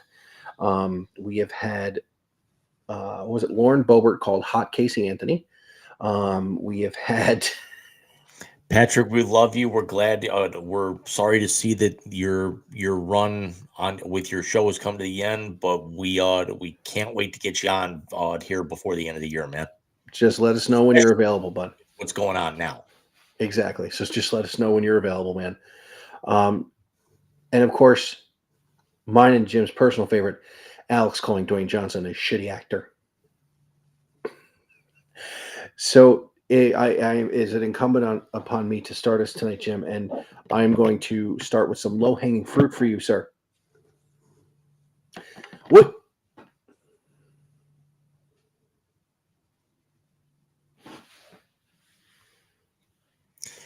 We will still continue to make the jokes, but we will take the high road, and it looks so good from up here. It does. Fuck you people. That's all I'm going to say about it. Fuck. Wait, should we do the Mr. Bean? Should we do the Mr. Bean?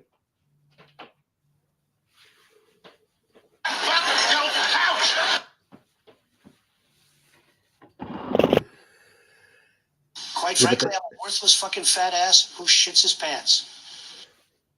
Yeah.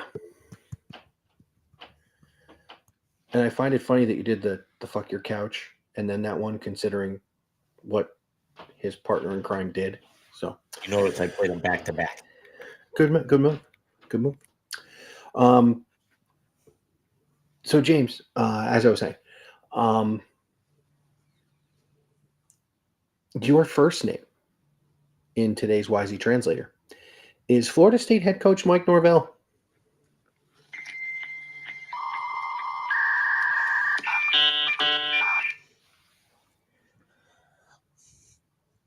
Half of his players, his Heisman winner gets hurt.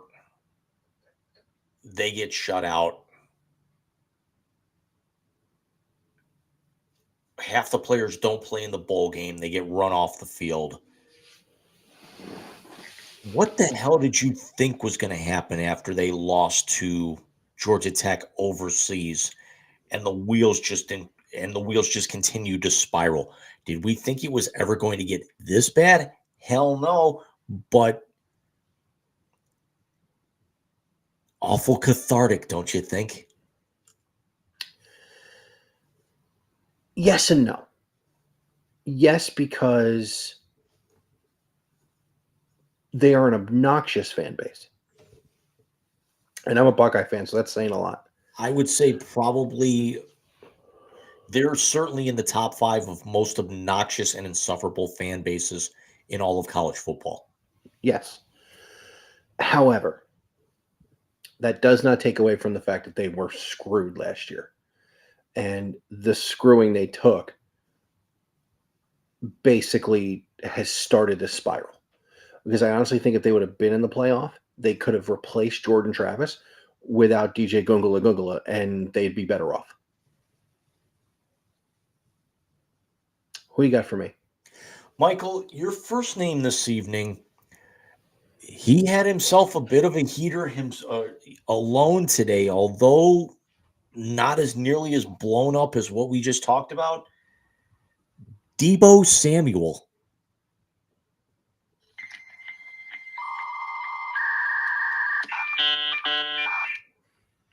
You know you're a punk bitch when you try and choke out a kicker. What did Jake Moody ever do to you except for, miss a couple of kicks in a game that you were probably going to end up winning anyway? First of all, you only beat a team without its top 2 wide receivers by 3 points, with a quarterback that, quite honestly, should still be in Cleveland. The fuck? No, I've never liked it. The fuck? Deebo has tried to live up to his first name, which he will never live up to that first name. Zeus. 5 catches for 62 yards today for him on 6 targets. But then again, when Brock Purdy's thrown, for 353 yards and 2 touchdowns and a quarterback rating of 119.3, I don't know what Deebo's problem is here. Yeah. Did Jake Moody have a terrible day going 3 of 6? Yeah. But the 3 that he made were the reason you're walking out of this game 5-4 instead of 4-5. Yeah, exactly. Mike, who you got for me on the second one? Before I do that, I was just reminded by the wife that it's a school night for you and I. Yeah, we're still going to get out, but we're still going to be out of here before 11-ish. Yes, we are.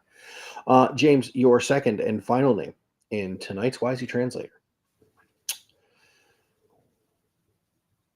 is Georgia head coach Kirby Smart.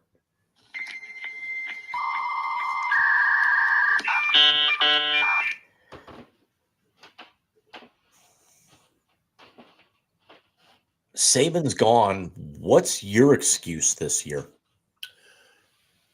There's no reason you should be run off the field by Jackson Dart, who was injured for most of the game. Can I just say something about that? We have been me and you, very critical of Ryan Day. And justifiably so in most areas.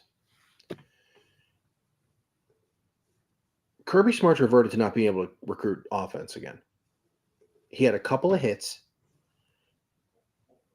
but I said this to people down here, and I'm going to say it to you. To think Carson Beck was going to progress this year, losing Ladd McConkey and Brock Bowers, I want some of that fucking Kool-Aid. Because you had to be high. They don't have a true number 1 wide receiver. They don't have a good tight end. And their running game is suspect at best. Big shout out to Dylan Gabriel, Oregon's Heisman hopeful quarterback, who set the NCAA record for touchdowns in his career that he was responsible for. 179. Yes. That's impressive. Case Keenum, if I'm not mistaken. Correct. Who he beat. I will say this, as far as this year goes, he is a second right now in the Heisman running with the same exact touchdown interception ratio as Will Howard and the same amount of rushing touchdowns as Will Howard. Yeah, but the difference is Will Howard's not going to get any consideration. Again, understood. I'm just pointing out the stat portion of it. Would I take Dylan Gabriel over Will Howard? Yes. Before you shoot me the last name, I cannot remember what Ashton Genty did yesterday. 240 some odd yards, 2 34 touchdowns. carries, 209 yards, 3 touchdowns. Oh, 3. Sorry. He has 224 carries for 1,734 yards, 23 touchdowns, and he's averaging 7.7. And if Army runs the table, he's not going to get in the playoff. He's already got the Heisman at this point, I think, locked. He's not going to win the Heisman. He's going to get to 2,000 by next week. I understand that, but he's probably not going to win the Heisman. 266 yards to get to 2,000. If he gets to Is he 2,200, gonna catch Barry Sanders' record? I probably not, but Jim, if Dylan Gabriel runs the table, he's going to win the Heisman. It's wrong. It's stupid. It's not a quarterback award. The Davey O'Brien is a quarterback award. The outlier that no one's talking about again and need to, do you see what Travis Hunter's still doing? yeah, but we all thought that Michael Penix was going to win it last year, and it goes to Jordan Travis. Jaden Daniels. Jaden Daniels, who was It would hurt. have gone to, yeah, it would have gone to Jordan Travis had he not gotten hurt. I want him to win it. I do. I want him to win the Heisman Trophy. So why don't you give me my last name, and then we'll call it night after I give one shout out after you're done. Michael, your second name tonight in the YZ Translator, we spoke about him very, very briefly, and I actually want you to kind of give me your thoughts on the common theme here is guys going off on heaters. Utah Athletic Director Mark Harlan.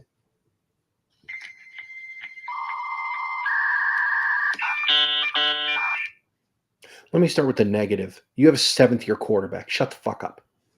Let me start with the positive. Let me go to the positive next. He is not the type to say anything in the press very much. He is not the type to call anyone out, not even his own head coach.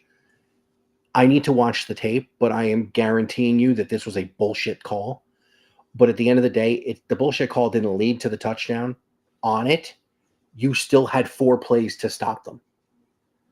So, yes, be mad at the call.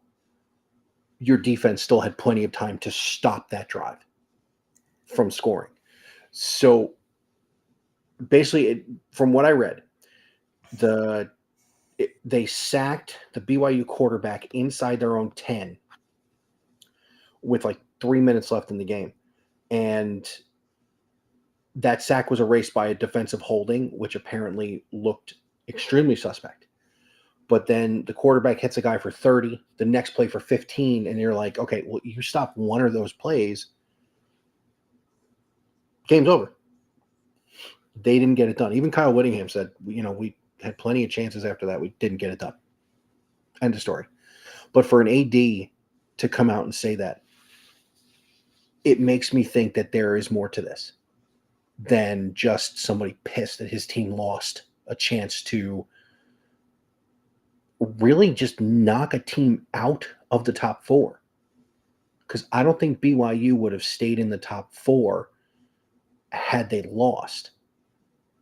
I don't know who would have been the Big 12 representative at that point in time, but I don't think it would have been BYU. Maybe I'm wrong. I think it still would have been BYU. So it's a Miami situation? Okay. Yep. Real quick, we gave a shout out to somebody. I'm going to give one out to Jeremiah Smith, the freshman wide receiver at Ohio State, who in his 9th game set the all-time record for freshman receiving yards and touchdowns in Ohio State history, breaking the record of who, Jim? Chris Carter. Hall of Fame wide receiver Chris Carter. Some pretty nice company to have there. Back when I actually cared about Ohio State.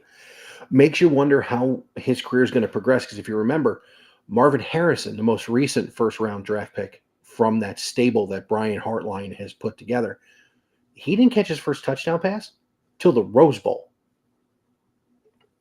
Jeremiah Smith's out here being the leading wide receiver for this team to go with Carnell Tate and Emeka Ibuka, who just caught a pass in his 38th consecutive game. Excuse me. I think he's got that record wrapped up too for most consecutive games with a catch.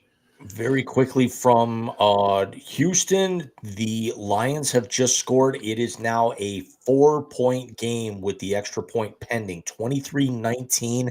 There are still 11 minutes left to go in this one. I don't think I'm going to bed right away. Oh, I am. I don't give a shit. So next week, we will come live to you on Sunday the 17th at 8:30, episode 91, as we hit the hill towards number 100. Just a quick calendar update. We will not have a Big Rican preview of the game on the 29th, as I will not be able to broadcast that night. We will come to you with an episode on that Sunday, December the 1st. Next week, maybe a little bit of a hybrid episode, and we'll come with more information on that. And also, we may have to give the sign again, James. I think we're gonna. We very well might. Keep an eye out on our Facebook and our and our threads, as I have effectively left the Bird account. I stay there because there's a whole subsection for the Mets, and it's the free agent stuff. So I keep an eye on that. But outside of that, I'm not on there. Yeah, I don't post on that anymore. I only go there to basically look at people who have not migrated over to Threads just yet. But same. They're not getting any more of my traffic. I don't blame you. So yeah, we'll see you guys next week. Jim, good show, man. Very, very enjoyable as always. Fewer pot shots than I expected, but definitely worth it. I will say this. One of the people we may see next week needs to get his ass back from Germany.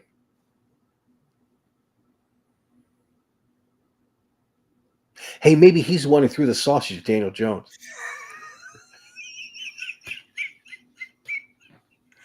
I'm going to ask him that. The first thing I want to actually bring up. Did you watch the Hockey League call? Yes, I did. I watched it right before we went on the air. I was impressed. Yeah, it wasn't bad. It's and very good on the German fans for at least they were watching the game and not watching David Hasselhoff on their phones. True. Apparently, during a very intense part of the game, they were singing Country Roads as opposed to watching the game. But it was the Panthers and the Giants. I mean, it's... Yeah, for as much as they're trying to grow the game internationally, they send that. Yeah.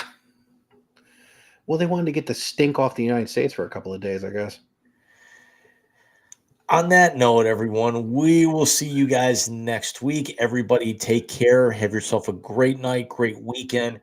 Decompress if at all possible.